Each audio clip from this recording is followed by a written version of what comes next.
Cubs finally back in the win column, this time by virtue of a blowout. It's been a long time coming since the Cubs were able to beat a team by that many runs. They put up 10 runs on the Phillies yesterday, led by Ian Happ's career day at the plate. That and more on this edition of the Cubs Baseball Channel, including a preview of the Cubs' upcoming series against the Los Angeles Angels. Here is your invitation to our show.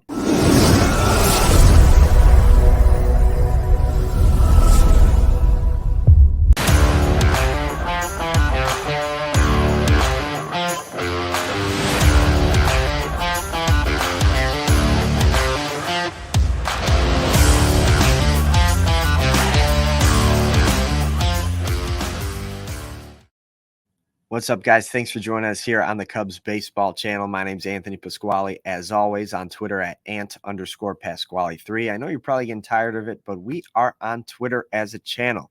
Find us on there. Look up the Cubs Baseball Channel or Cubs_channel.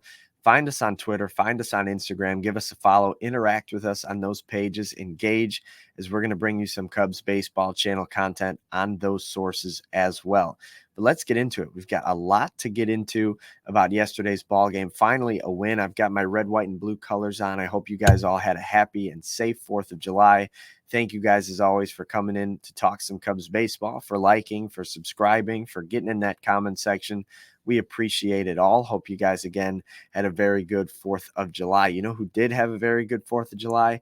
The Cubs. They beat the Phillies. They destroyed the Phillies 10-2. Obviously, they're a little banged up. No Bryce Harper, no Kyle Schwarber, no JT Realmuto. They're missing a few starting pitchers, but obviously they gave the Cubs the work in games 1 and 2. They're still a very good baseball team. So the Cubs have to feel good about this win, a 10-2 drubbing of the Phillies. The first question that comes to mind is, could this spark a hot streak finally? And the next question that comes shortly after is it too little, too late for a hot streak? And those are the two things that you're going to have to think about as you move forward through the season, just about every time the Cubs get a win. But boy, it felt good to finally win a game like that. The Cubs finally blew out a team. It had been so long. I actually was texting Mick before the show, and the number is a little bit jarring. You wouldn't believe it. The last time the Cubs scored 10 runs was April 16th in a loss to the Arizona Diamondbacks. They haven't scored 10 runs in a win since before that, and it hasn't come nearly as much as it did last season. So this Cubs offense finally starting to click a little bit. You have to feel good about it, and there's no man that deserves more thanks than Ian Happ. He was terrific yesterday, probably the best game of his career. 4 for 4 at the plate.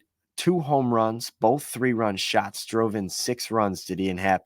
An absolutely outstanding performance from him. Tomas Nido, Christopher Morel, Nico Horner, and Cody Bellinger all drove in 1 run apiece. Seiya Suzuki had 2 hits and 3 runs, so he had a pretty strong game as well. All around the diamond, there was contributions, and the Cubs end up winning 10-2 behind Ian Happ's pair of 3-run shots. He's the first Cub to have back-to-back 3-run homers in a game, or at least 2 3-run homers in a game, since Aramis Ramirez way back in the early 2000s. So congratulations to Ian Happ. He was awesome yesterday. And another guy who deserves some credit, Jameson Taillon. He was terrific once again. He's got his season ERA now below 3.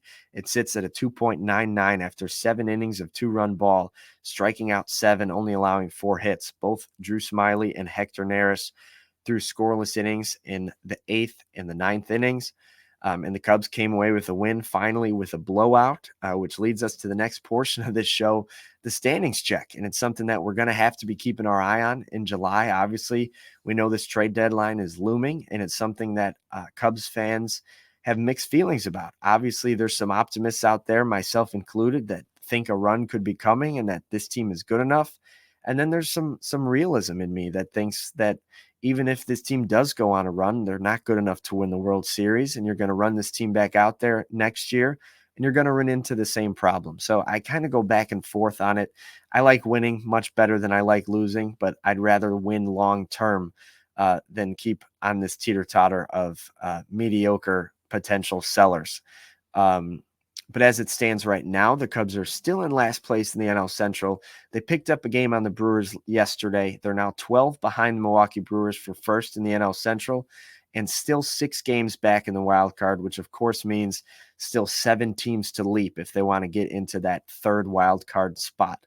The numbers did go up yesterday, though, according to Fangraphs. The Cubs now with a 6.2% chance to make the playoffs and a 1.5% chance to win the division. So still some pretty low numbers, but on the incline from yesterday. And as it hopefully sparks a run, those numbers will jump up as well. The Cubs are probably facing one of the better teams to face if you want to start to go on a run, as the Los Angeles Angels come into town at 120.